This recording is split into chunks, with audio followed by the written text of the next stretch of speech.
सुन रहे थे कुछ राजनीतिक प्रतिक्रियाओं को। और क्योंकि विपक्ष का काम है सरकार की हर बात को एक तरह से नकारना और उसमें खामियां ढूंढना, लेकिन क्योंकि ये बजट है इसलिए जरूरी है कि इंडस्ट्री क्या सोच रही है। अब बजट पेश हो चुका है, धीरे धीरे सभी बातें सामने आ रही हैं, तो जरूरी हम ये समझें कि इंडस्ट्री के लिए इस बजट में क्या तोहफा वित्त मंत्री ने दिया है। महेश गुप्ता सीएमडी है Kent RO water system limited के।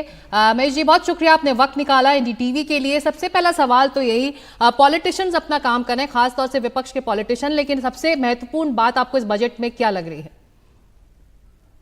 बजट बहुत ग्रोथ ओरिएंटेड बजट है, कंजम्पशन क्रिएट करेगा।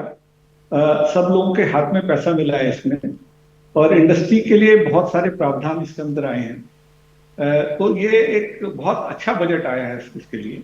इंडस्ट्री इसको वेलकम कर रही है इस बजट को। शेयर मार्केट थोड़ा सा नेगेटिव जरूर हुआ, बट ये पॉजिटिव की तरफ ट्रेंड जा रहा है।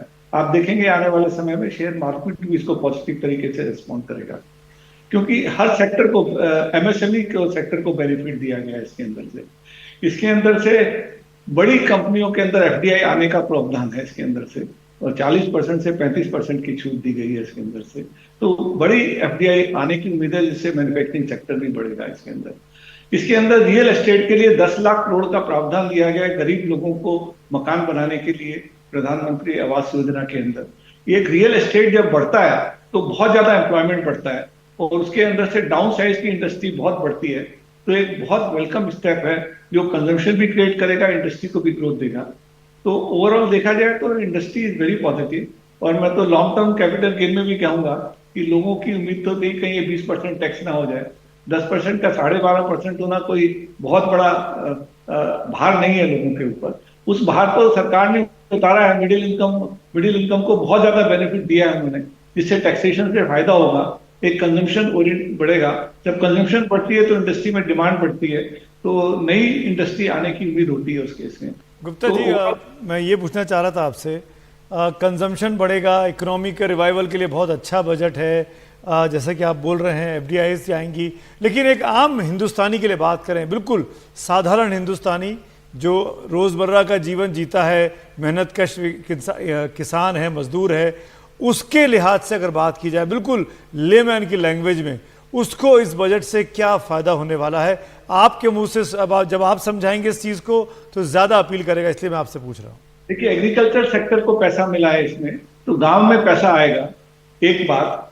दूसरी बात यह है कि अपने को पॉजिटिव नेगेटिव दोनों देखना चाहिए। एक फिस्कल कंट्रोल लाई है सरकार, 4.9% पे डेफिसिट रखा है, अगले साल के लिए 4.5% का है। हमारे लिए ये भी जरूरी देखा जाए कि हमारा इन्फ्लेशन नहीं बढ़े। अगर महंगाई बढ़ती है तो वो भी नुकसान करती है। अगर ये सब कंट्रोल नहीं करा जाता तो एक आम आदमी को जो महंगाई की मार पड़ रही है पूरी दुनिया में, वो मार इस देश में नहीं पड़ेगी। ये कंट्रोल किया गया, एक बहुत अच्छा वेलकम स्टेप है उसके हाथ से, और हर एक के हाथ में कुछ ना कुछ बेनिफिट मिल रहा है इसमें। तो आम आदमी को भी आपको मजदूरी मिलेगी। अब सरकार ने बोला है कि तनख्वाह, एक साल की तनख्वाह, एक महीने की तनख्वाह सरकार देगी 1 करोड़ लोगों को। साथ में बोला कि आप बड़ी बड़ी कंपनियों के अंदर जाके इंटर्नशिप करिए, उसके लिए पैसा उनको दिया जाएगा। जब बड़ी कंपनियों में जाके एक मजदूर इंटर्नशिप करता है तो उसको मालूम पड़ता है कि कैसे काम किया जाता है। जब वो काम को सीख जाता है तो वो स्किल हो जाता है, उसकी एम्प्लॉयबिलिटी बढ़ जाती है उसके हिसाब से। बहुत अच्छा किया गया है। आपको हायर स्टडीज करनी है, एक कॉमन आदमी के बच्चे को वही स्कूल में पढ़ाना है, अब 3% पे आपको लोन मिलेगा। हायर स्टडीज करनी है, 10 लाख करोड़ रुपए उसमें प्रावधान किया गया है। तो सबके गरीब के बच्चे को पढ़ाने के लिए अच्छे से आईटी में चले जाते हैं लोग, लेकिन उनके पास पैसा नहीं बचता कि उसको लोन कहां से लाएं। सरकार ने 3% में लोन दिया, वर्चुअली फ्री लोन है वो। आदमी पढ़ के जाएगा, बाद में कमाएगा, अपना लोन पूरा करेगा। तो बहुत सारे प्रावधान करे गए हैं। यहाँ पर आगे बढ़ने से पहले एक छोटा सा सवाल इसी से जुड़ा है कि बहुत बड़ी जिम्मेदारी बजट के जरिए प्राइवेट सेक्टर पे आई है कि वो जॉब क्रिएट करें, जो रोजगार के जो साधन है वो उपलब्ध कराएं हमारे युवाओं के लिए। तो ऐसे में प्रतिबद्धता प्राइवेट सेक्टर को अब दिखानी होगी कि वो जॉब क्रिएशन में लगे हुए हैं। मैं आपको बहुत सही बताऊंगा, प्राइवेट सेक्टर गवर्नमेंट के सोशल ऑब्जेक्टिव पे नहीं चलता। प्राइवेट सेक्टर अपना पैसा लगा के ये चाहता है कि उसमें उसको फायदा मिले। अब वो होगा कैसे? अगर एमएसएमई इंडस्ट्री बढ़ेगी तो अपना जॉब अपने आप ऑटोमेटिकली बढ़ेगी। एमएसएमई इंडस्ट्री कैसे बढ़ेगी? सरकार ने कहा लोन आपको मिलने के लिए प्रावधान कर दिया, सबसे बड़ी किल्लत एमएसएमई में है, उनके पास पैसे की अवेलेबिलिटी नहीं होती। डिमांड है मार्केट में, एमएसएमई बढ़ेगी तो इनडायरेक्ट बेनिफिट मिलेगा कि आपको ज्यादा एम्प्लॉयमेंट मिलेगी। बट आप ये सोचें कि एमएसएमई इंडस्ट्री एक सोशल ऑब्जेक्टिव करेगी क्योंकि सरकार को जॉब चाहिए, ऐसा नहीं होता है।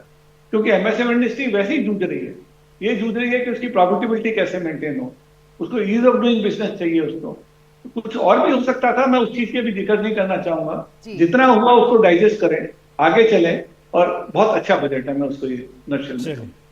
चलिए, बहुत बहुत शुक्रिया गुप्ता जी, आपने वक्त निकाला, हमसे जुड़े, और आपके हिसाब से बजट बहुत अच्छा है। बहुत बहुत धन्यवाद हमसे बात करने के लिए। तो कुल मिलाकर व्यापारियों को, उद्योगपतियों को ये बजट पसंद आ रहा है सिकता। और जैसे कि हमने कहा कि जब long term capital gain tax की अनाउंसमेंट किया गया कि उसको बढ़ाया जा रहा है, तो उसके बाद शेयर मार्केट अचानक से हिल गया था, काफ़ी ज़्यादा डिस्टर्बेंस थी।